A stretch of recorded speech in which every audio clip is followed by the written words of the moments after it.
কেন duty officer কে? এই বাড়িতে কে গেছিল? এই মহিলাকে কে মেরেছে? এর বাড়িতে কে গেছিল জানতে চাই।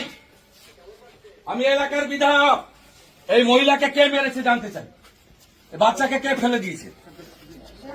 কে গেছিল এর বাড়িতে? কোন মস্তান? ডাকুন আইসিকে। কেন সিভিল ড্রেসে গেছিলেন? মস্তানি টি শার্ট পরে চলে গেছে, চপ্পল পরা পুলিশ, হ্যাঁ ছুটি পরা পুলিশ, ছুটি পরা পুলিশ, ছুটি পরা পুলিশ।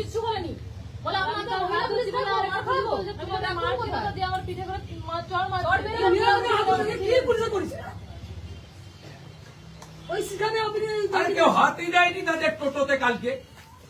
পুকুরে পড়ে একটা ফ্লেক্স ছিঁড়েছে, সেটা পুরো চাপিয়ে দিয়েছে সাজসিং করে। একদিনও কলেজ করে না এই ছোকরাটা, এই গর্গনা হর্গ। একদিনও কলেজ করে না, এইসব করে বেড়া। আর এরা খত্তর করে কাঁপে ভয়।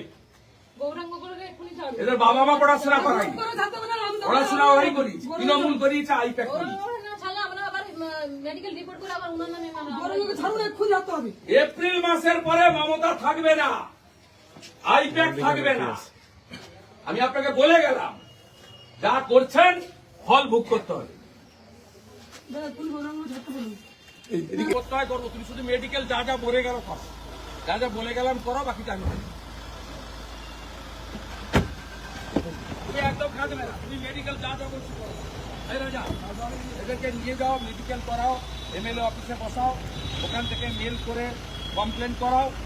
আর ওর তুমি লয়ার পাঠাও, আমাদের লয়ার টিম পাঠাও, গৌরাঙ্গের সঙ্গে মিট করো। এফআইআর কপি আমরা পেয়ে গেছি, মিট করাও।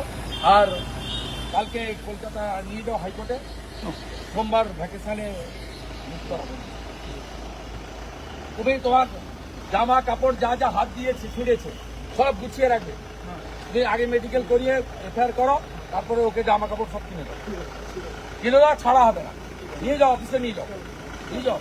আর গৌরাঙ্গের কাছেও লোক পাঠাও, খাওয়ার ব্যবস্থা করো, খাওয়ার ব্যবস্থা করো, চাদর টাদর। দিদি এক মিনিট।